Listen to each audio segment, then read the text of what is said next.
Hey everyone, and welcome to the Balanced Bodies Blueprint. I am your host, Vinny Russo. And I'm your co-host, Dr. Eryn Stansfield. And we're shifting gears from all the conventional fitness narrative you hear on most fitness podcasts, as our main emphasis lies in preventative healthcare, adopting a holistic approach to nutrition, and challenging the traditional views on various fitness topics. Our mission with this podcast is to provide you with the information you need to achieve optimal health. And on today's podcast, we are having more of a mindset podcast, and it's basically going to deal with actually personal growth, and how starting off, you got to understand, like, there's going to be struggles. There's what they call like fetal stages and things like that. In order to get to become an expert or to become a guru or to become that go-to person, there's going to take a lot of development, and it's going to take some time because change does take time. So even when you look at like a lion cub, it's got to learn from the mother how to hunt. It's going to stumble, it's going to fall, it's going to fail, but over time, with discipline and practice, it will become the king of the jungle, right? And that's sort of where this podcast is coming from. It's coming from people who start a fitness journey and have this comparison issue where they see people who, are like 6 years in and you're at day one and you're comparing yourself to that person, and it's just not fair to yourself.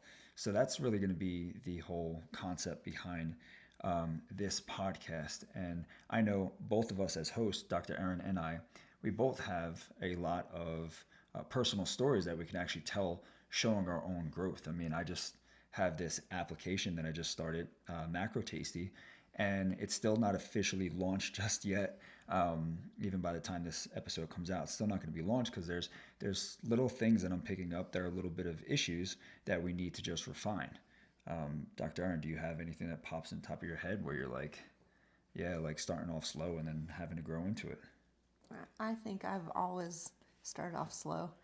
I will say, back to the fitness comment that you made, was interesting because, we look at social media sometimes, and when I was a beginner, I didn't realize how many girls were taking steroids. And so I'd see all these beautiful physiques, and in my mind, I thought, man, if I put in the work, I'll look like that too. And then after you get into the fitness industry, I think you realize some hard truths too, not only about failing and refining your craft, but also how different paths can be a hell of a lot different than your own path. Yeah, especially if you're getting judged, like on stage by judges' opinions. You're going to feel like a failure sometimes because sometimes they're just not going to like your look, even though you like your look, but then that sets you back a little bit, right? And you feel like a failure. With strength competitions, you're going to meet some people who are going to be stronger than you, and that's okay. You might not place first or second. You might place third, and to you that might seem like a failure, to where someone who placed fourth would have loved to have placed third. But this is all part of the journey. This is all part of the process, and that's sort of what we're going to go through today. So Eryn's going to lead with the questions, just because this is more of like a mindset podcast, and she kind of leans on me sometimes for that, although she does have some very good tips with mindset aspects. But she's going to ask me the questions. I'm going to kind of go through the answers, and she'll add her own experiences to that if need be. So, Dr. Eryn, why don't you lead it off with some questions? All right. So the first premise is we're going to talk about starting out small sometimes. So what was your first step in your fitness nutrition journey or business venture that felt overwhelming at the time? It's every first step, to be honest with you. Like, it feels overwhelming. I remember my first competition ever. Even my mom said to me, she's like, yo, like, you're not even acting like my son. I was so anal with needing to get everything perfect because I needed to go into this competition thinking like I did nothing wrong, so I should win, right? Like, that was my mindset. And it was extremely overwhelming with food prep, and then trying to get my cardio in. And I did a ton of cardio in my first competition, which I wouldn't advise moving forward. It was prepping the meals. It was eating the meals on time. It was getting my workouts in. It was doing the work that I had to do to bring in an income. And it was a ton of things thrown at me all at once. It was very, very, very overwhelming. And even starting my business, because I had a bit of, what's that complex people have where they feel like they're not good enough. Oh, imposter. Yes, yeah, imposter syndrome. I felt like that. I was like, I don't know if I'm good enough to be able to do this, and it was very overwhelming. And I just pulled the trigger and just fucking did it. But yeah, so I would say every first step is really, really overwhelming. Yeah. How can people embrace being a beginner without feeling defeated or embarrassed? Just know that everyone starts at a certain position, and don't compare your starting point to someone else's. Everyone has different lives. Everyone has a different journey that brought them to that initial step, right? So if your initial step is to start a fitness journey, and you never lifted a weight before, but you want to go into like a dieting process to like transform your body composition, that step might be different from someone else who maybe they played sports their whole life and they're used to being an athlete and they were used to training with weights, but they never did or focused on the body recomposition aspect. So the way that you can embrace this journey and not feel defeated in the beginning is just everyone has their own starting point, and you have to realize that that's yours. It's not going to stay there for long, right? You're going to move the ball forward. So it's all about just staying consistent and disciplined and trusting in that game plan. And that's the best. That's what I tell my clients. I'm like, listen, I'm going to give you a plan to do everything. I'm not expecting you to do everything. I want you to do something a little bit better than what you did previously, and we will take it step by step. Do you think people often look at apex predators or successful individuals and forget about their early struggles? How does this, or how could this affect their mindset? Yeah, I mean, I got it a lot. Like, oh, you're born with that body. And it's like, fuck no, I wasn't. Like, if anything, my body tended to push towards the chubbier side when I hit puberty. Takes a lot to keep the body the way it is. And a lot of people don't look at that. They see the end product and they think it's always like that. And the only reason why I'm saying that, I'm not sure if that's like a general mindset, but from what I got, it's always been like that. And same thing with sports. Like, I was good at sports and I was fast. Fast was like the only thing that came to me naturally, was being able to run fast. But being good at sports took a lot of time and dedication. I just wasn't born with it. I had some talent, which I had to make better. But I think a lot of people just look at successful individuals and they're like, oh, well, they were spoon-fed, or they were given this, or they were given that. There's a lot of stuff that goes on behind the scenes that isn't said, that goes unnoticed.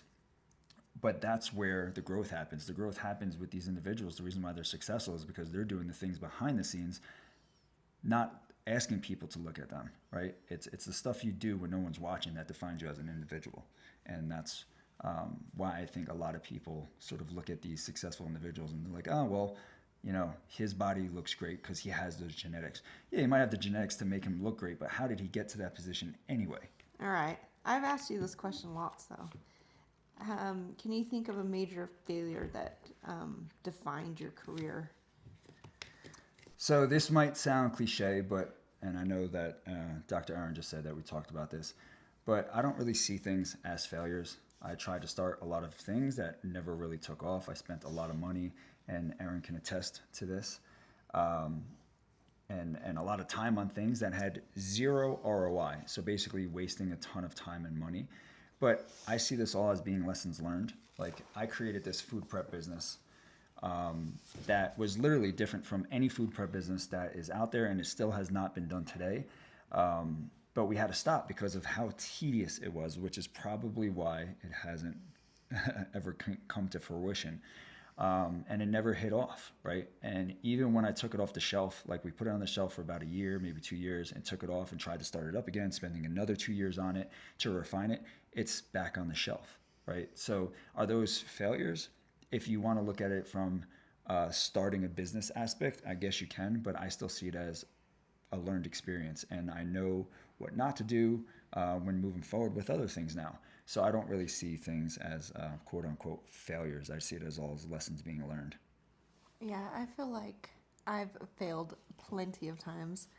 I think most of anything that I've been really successful at started out as a quote unquote failure, which actually intrigued me to further. Like, I remember the first bodybuilding competition I did.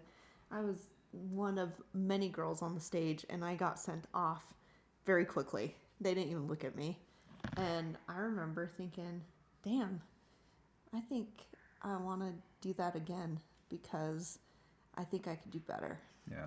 And so, and even in medicine, medicine was actually the first time I felt challenged in medical school, where people were a lot older than I was and a lot more experienced and sometimes more intelligent, and it was challenging. And I went to Harvard and residency there, and that was challenging as well. Seeing a lot of very intelligent people and trying to kind of keep up with the course load and residency demands. So I think all of that built who I am today. And when I was in it, it was painful. And now I'm grateful for it. So, yeah. All right, let's go on to the next question. How do you coach clients who feel stuck in the early stage, especially? Yeah, this is good because a lot of them do feel stuck.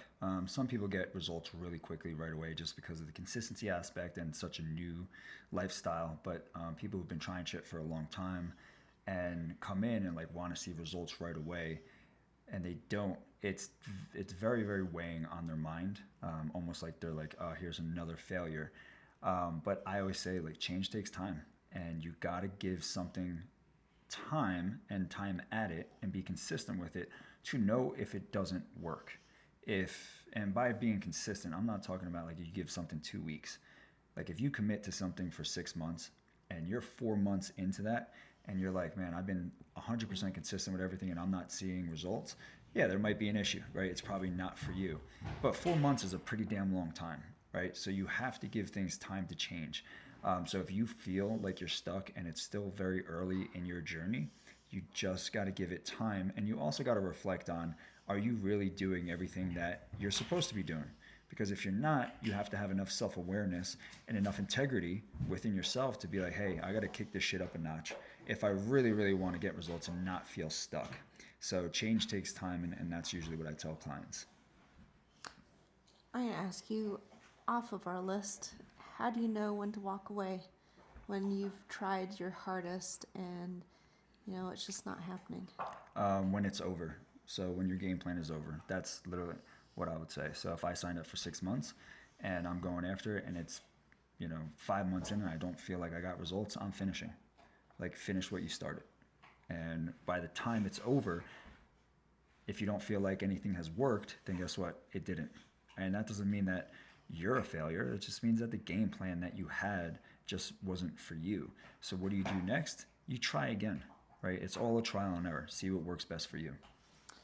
How does failure play a role in long-term growth? It's kind of like what I alluded to before when I said that it's all lessons learned. So if you don't look at where you think you failed and you can't find something to do differently in the future, then you're not finding the lessons within that failure.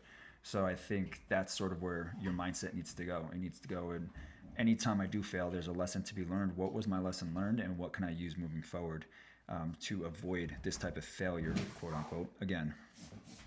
All right, let's talk about mentorship and guidance. So who were some of your most important mentors early on, and what did they teach you? So even when you look at like animals in nature, a lot of them learn from their parents. I'm going to say my two biggest important mentors were my parents. So with what my parents taught me, it was always a hard work pays off. And whether that's going to be with sports or whether that was with school, effort was really going to be the buffer between great talent and good talent, right? It's basically what evens the playing field. And I could say with confidence that, if we want to talk about what I did as an athlete, in high school, I don't think a lot of high school athletes did what I did, which is why I feel like I accomplished what I did accomplish. Now, I'm not in the NFL. I'm not in the MLB, not because I didn't have like the heart or discipline. I think that's what allowed me to succeed with these at a lower level. But I didn't make that shit because honestly I don't have the size and probably not the talent for football. And I chose football over baseball, which honestly I felt like baseball was probably more of my sport, but I chose not to pursue it. And I'm grateful that none of that shit worked out. because right now, the situation that I'm in, I couldn't ask to be in a better situation. So the mentors would be my parents, and it was always hard work will pay off no matter what. How important is it to seek out a coach or a guide in both fitness and business? Yeah, there's a quote that I love where it's like, if you're the smartest person in the room, then you're in the wrong room. And I really, really believe that's true. I think the only way to evolve as an individual, whether that be with business, sport, fitness, whatever it is you need to learn to grow. You need to learn to adapt.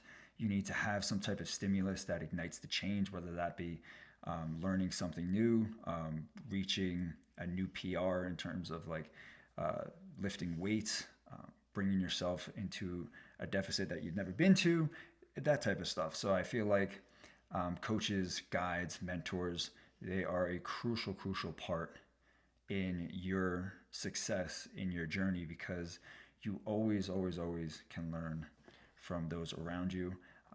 And you want to surround yourself with people who actually can bring something and teach you something in life. So if you are the smartest person in the room, it's time to find another room. All right, What are your thoughts on that? Like, how important do you think it is to seek out a coach or a mentor or a guide? I think it's very important. When I was little, younger, I was a kid who was very inquisitive, and my mom recognized this at a very young age. She knew that she couldn't answer half my questions, so she actually hired a tutor for me, and I could go off the cuff, if you will. Like, I could ask him any questions, and we could have like an intellectual discussion about it. I think that helped me immensely.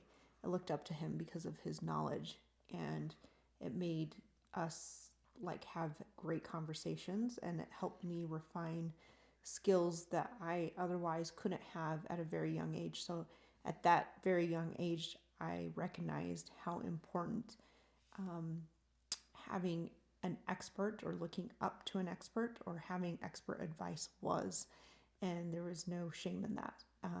And it also kept my ego in check, and I think that was a big deal with being teachable. No matter how good you think you are at something, even if you think you're an expert, there's always somebody that's better.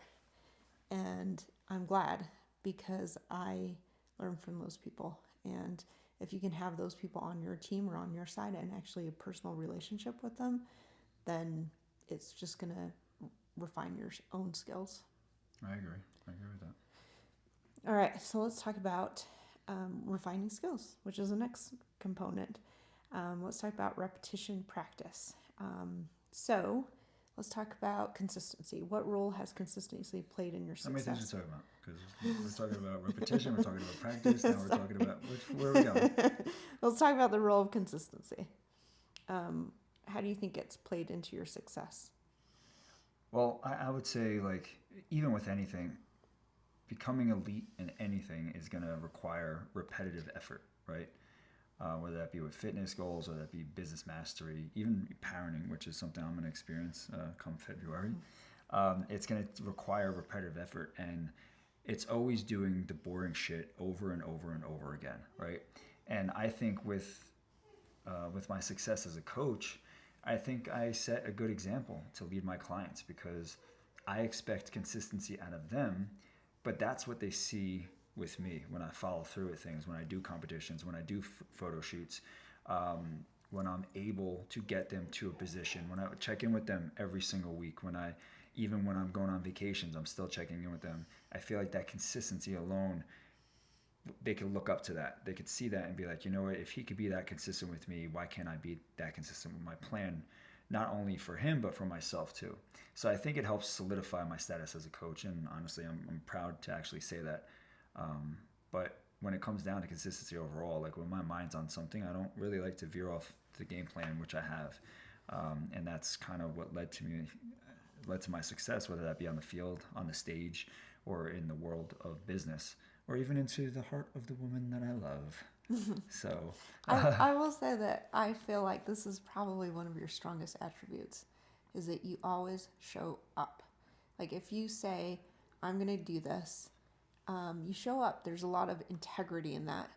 And I think that that's lacking, unfortunately, in today's world. I think it's a quality that a lot of people lack personally as well. If we underestimate what showing up means, whether it's to the gym, whether it's showing up for your family, I think that it's extremely important to be actually successful, even on the days that you don't want to show up. That, listen, anyone can make excuses. I'm really good at making excuses. So I am always impressed by people or individuals who just show up. They don't make excuses. They don't say, I went on vacation, I can't go to the gym. They just do what they're supposed to do. Yeah. Yeah, I mean, and I think that's all values instilled. Or maybe, I wouldn't say I was born with something like that. I just think it was values instilled in me by my mentors, my parents, at a very young age. And it's mainly to hold that integrity, like you said. Yeah. All right.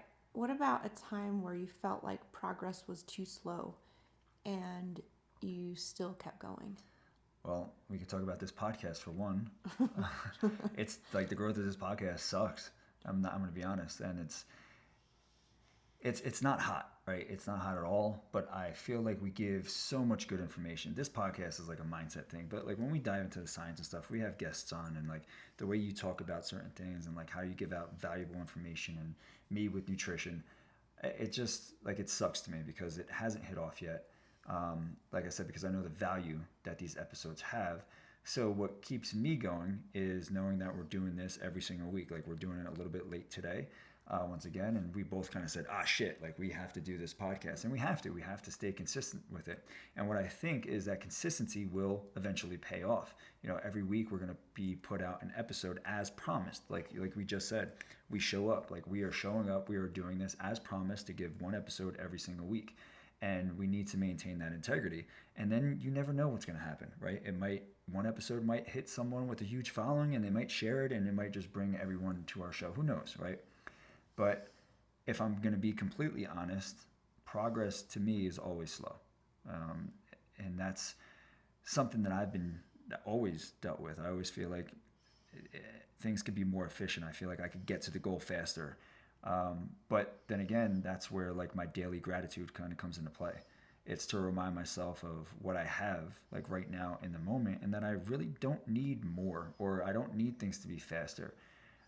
It's really just the journey of going after more is kind of what I love. I love creating things. I love trying new things out. So reminding myself, grounding myself with gratitude is what kind of keeps me going in the right direction, I'll say. So I'm going to answer your question. Consistency is what keeps me going, but gratitude is what keeps me going in that right direction.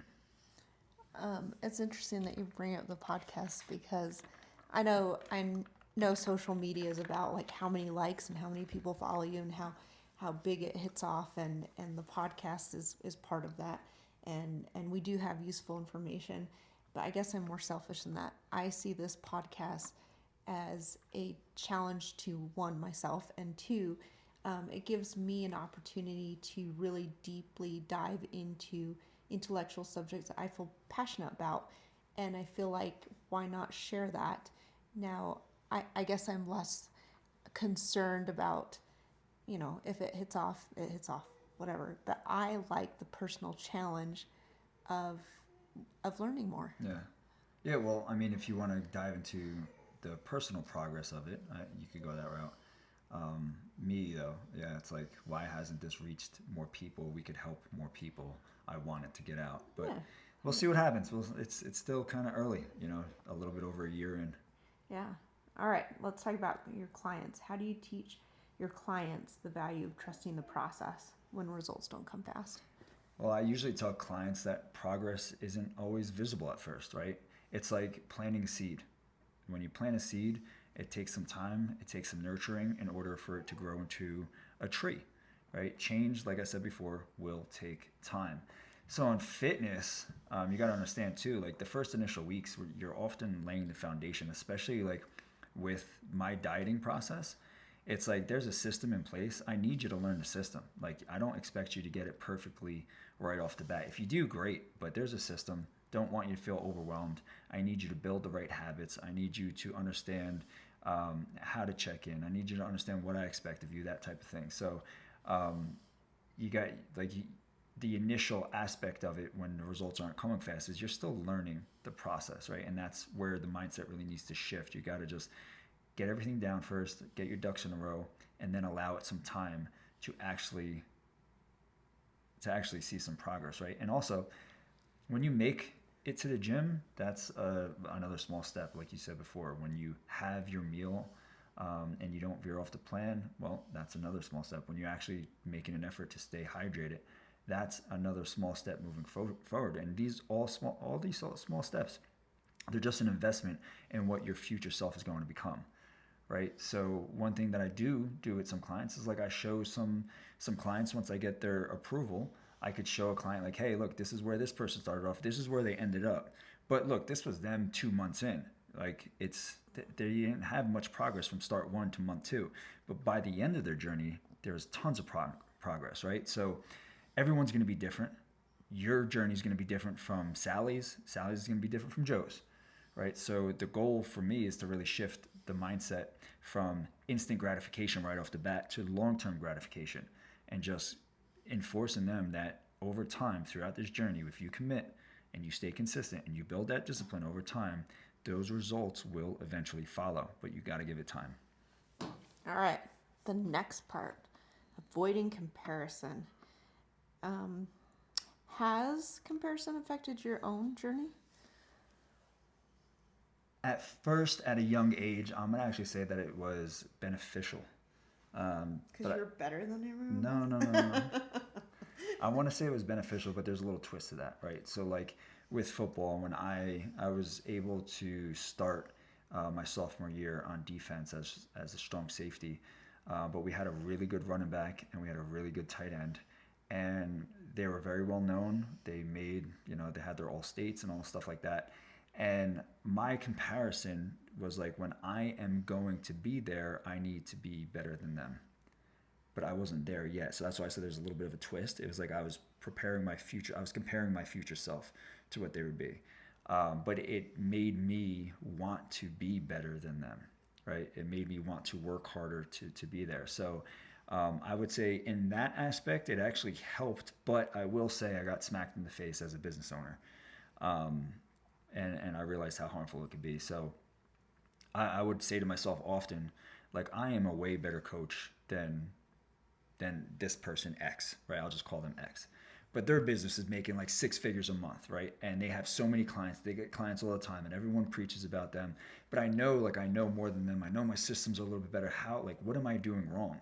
And it wasn't until like I stopped comparing my day 300 to their day 3000 is where like I learned to focus on my own progress, right? I can't compare myself to someone who's been in business for, I don't know, a decade and I'm on year 2. It doesn't make sense, but I did. And it was a big smack in the face. So how did I kind of combat that? I had to set my own personal goals and I had to track my own progress month by month, quarter by quarter. And by progress with business, it's like, how much are you bringing in? How many new clients are you getting? How many clients are you retaining? So I'm a big data-driven person. So I would actually collect this stuff in a spreadsheet. And what I realized is that I was having these wins month to month and quarter to quarter and year to year. And those little wins were like little stepping stones to where I actually wanted to go in terms of like my end goal. So it was really like seeing it as comparing myself from an early stage on to someone who's already advanced was something that would only harm me. And instead I needed to embrace what I was going through, what I was creating, where I was, and not worry about how long it's going to take me to maybe get to person X's status. And by status, I mean like how well they were doing with their business. And I try to teach my clients the same thing now. It's like your progress is your own, and that's really all that matters. And you shouldn't compare your day 10 to someone's 6-year in fitness journey. I have a funny story about comparison. Okay. So When I was in undergrad, everyone was pre-med, everyone. And everyone, when you take a test in any like hard class, they'd always be like, what'd you get? What'd you get? What'd you get? And I remember I played into this, of course, because I usually got really high scores. And then I think one time I didn't get a high score. But I was 14 when I started college. So I remember it like feeling less than for a moment. And I think I said, like, this person gave me their score was higher than mine. And then I gave them my score. And they're like, oh, dang. And I said, well, I'm 14. So, but I learned very early on to be a silent competitor. So in other words, instead of using comparison to be loud about my accomplishments, I looked at it as a challenge. But then it came. I was on my own playing field most of my life because I was so young when I started college, and so it became irrelevant to me. It was more about me against me. Like, can I, better my knowledge? Can I better my physique? There's no other Eryn that's built the way that I'm built. So why would I go and try to compare that to, somebody else? They don't have the same experiences as I do. I think it was cool how like a 19-year-old was saying, "Oh, damn, that's a shitty score," and you're like, "Dude, I'm fucking 14. Like, shut up, man." Yes. That's a win in your book. Yeah. That's what I would say. All right. What's the next question here? Let's see. What's your advice for somebody who feels they'll never catch up to others? Catching up, that's like a tricky idea, and honestly, I feel like it's often a trap because we're all starting off at different points. We all have different struggles. So instead of just focusing on where you are in comparison to others, you need to just, like we said, focus on making progress that's actually meaningful to you. Measure success against yourself, like you literally just said. It's not anyone else you're competing with. It's just you. So the whole catching up thing, no, let's throw that out the window. It's like I said, it's a trap. And from my previous answer to the question you just asked, you can't compare day 1 to day 100. It's all right. Let's look at it this way. If you are on a diet, right, and you compare day 90 to day 100, you're not going to see that much progress. But if you compare day 1 to day 100, you're going to see a ton of progress. And that's kind of how you got to have this mindset. So get rid of the catch up and just focus on yourself and the progress that you're making on a day-to-day basis. All right. How do you encourage clients or entrepreneurs to embrace their own journey instead of comparing themselves to others on social media?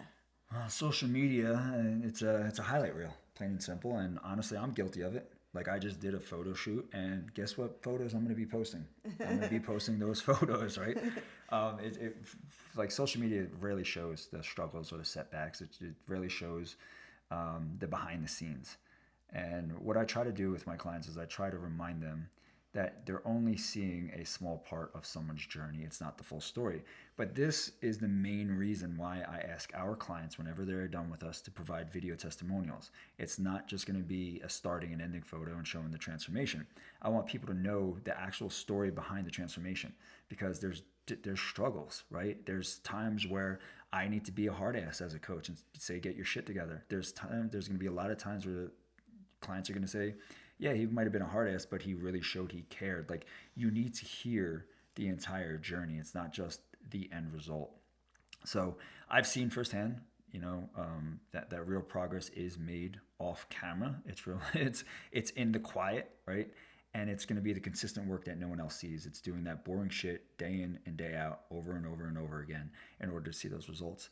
But if you are having issues with that, or you're having that, like you're having that comparison issue and you're feeling like you're not good enough, I think you should unfollow those accounts that make you feel like that until you're maybe in a better position with your mindset. And instead unfollow those accounts and start following accounts that are inspiring or that have realistic content. I just talked about with Eryn before how there was a video of a bikini competitor who just won the entire show, but she made a video and she was like, this is what I look like the day before. She showed her cellulite. She showed her love handles. She was grabbing her fat. She was showing the fat in between her thighs. She was like, it's not perfect, right? But she won the entire show, right? It's like, you don't, when people step on stage and they have a tan and they have a pump going on, like, they're not perfect, right? And I thought that type of content is what should be shown, because people see her on stage and like, wow, that body is absolutely perfect, and I have cellulite on my thighs. Well, she does too, and she still won an NPC show, you know, like, so I thought that was a really great video idea and content that should be followed. What are your thoughts on that? I absolutely agree. I think that there should be more female posts about the off season. Yeah. Well, even male posts too. Yeah. I think we all see these pretty pictures, you know, of people that look perfect, and we think that their lives are perfect.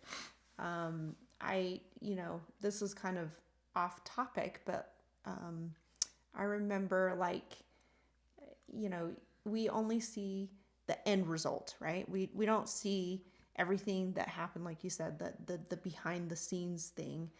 And this became relevant to me when I saw, I built my house. It was a custom house. It's large, and it got on social media, and it somehow got on like a hater site.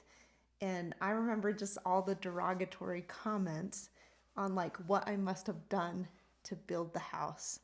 And it made me laugh because none of them are true. And all anyone sees is that end result, right? They didn't see the struggle. They didn't see how many years they had to study and work and be be paid poorly as a resident to actually, you know, build something that was Your dream home. was my dream home, right? Yeah. And so they didn't see all that. They just saw the end result. And social media can be a vicious place for people to make comments and to especially if they're jealous. Yeah. Now look, this podcast is getting a little bit lengthy, so I kind of want to dial it in. I want to ask a question now that I feel like we both should talk about. So I want you to share one moment in your personal or professional journey where you actually felt like you hit a major achievement, like it was this apex moment. Because, you know, we talked about apex predators, so let's give an apex moment here. Well, I talked about a ton of failures, so I feel like I have a ton of apex moments, Okay. which I am supremely grateful for. I can't look back at any part of my life and be ungrateful. Like, I look back and think, damn, I did everything that I wanted to do. Like, there's a check mark by everything I set out to do. But to get there was extremely difficult. You could just say, you know, when you met me, it's an apex fucking moment. I'm kidding. Keep going. That was fortuitous. So, you know, I remember I kind of talked about undergrad and starting early. I remember the day that I graduated college, right? So nobody gave me any real attention when I was 14 starting college. Yeah, they did. You were on the fucking news. Well, that didn't happen until I graduated from college. I thought when you went to college, they put you on the news too. No. So when I graduated from college, that was an apex moment for me. Really? I thought it was both. No, but so in that news report, they said, you know, she started college when she was 14. Yeah. But when I started college, I tried to hide myself because I wanted to blend in, and I was a nerd. I would sit in the front of the class, pretend nobody was there. My mom had to walk me to class the first day of young class. Sheldon. Like, I was terrified. I didn't know what I was doing. And I would always get embarrassed if somebody did ask me my age because I felt like I didn't belong there. And so it was You had 20-year-olds hitting on you and you're fucking 14. yes, that was part of it. And so when I graduated, I remember thinking, wow, this is crazy, because you're right. The news channels got a hold of it. As you know, on several news channels, they interviewed me. It was awesome. I felt like I really accomplished something, but nobody really paid much attention, you know, 4 years before that. And medical school was a similar thing for me.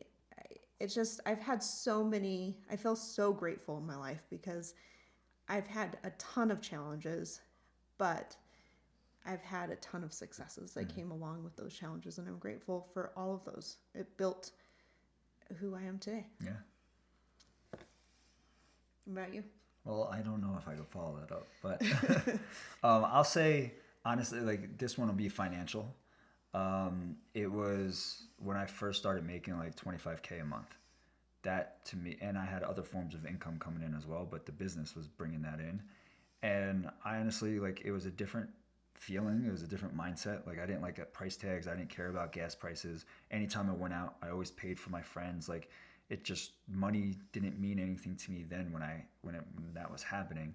And that still wasn't like, it wasn't like fuck it money. Like, I couldn't just say, like, I didn't have billions in dollars on me, but it was a point where like I set that as a goal for myself and I hit it. And when I hit it and maintained it, it was literally something that to me was like, all right, I made something of myself here, and I did it without anybody's like my parents would always try to push me in the right direction.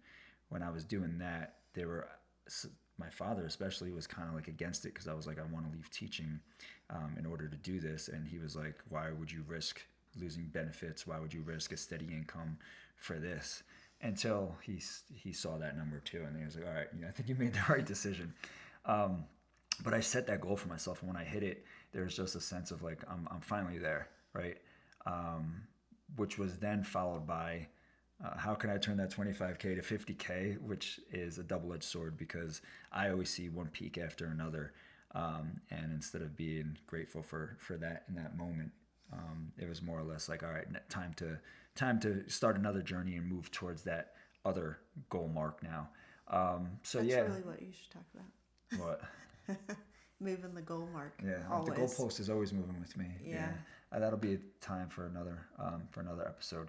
So yeah, so that was my apex moment financially, was hitting that, and it was just a different lifestyle for me. Like once that happened, it was just my aura changed a little bit. It was more or less like it wasn't like I felt better than anybody. I felt like I just did something that I wanted to do, and I was finally there with it, which was a really really cool feeling for me.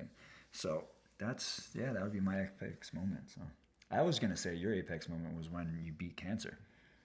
I'm Well, gonna say that. I feel like that wasn't really up to me. That was actually It was. It was. Well, I mean, the doctors there that treated you and all that. And I was everyone gonna looked say after you. if anybody doesn't believe in modern medicine, I think that was a true test of how beautiful modern medicine can be. Yeah. It saved my life. I think there are many times I wanted to die. Mm-hmm. Even after I recovered, I had like survivor's guilt where I saw a lot of teenagers die around me, and that was difficult. Yeah. So I think if you want to talk about the psychology, I think after that recovery was a little bit more challenging than during. Yeah. When you're so sick, I don't think you can process some of the emotions that go along that. But I don't attribute beating cancer to me. I beat cancer because of all the wonderful physicians, nurses, volunteers that gave blood. I had so many blood transfusions. It took a community to save me. Yeah. I'm grateful for that.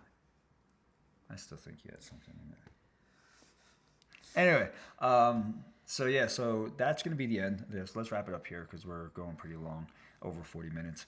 And then, we'll come back at you guys next week with another episode.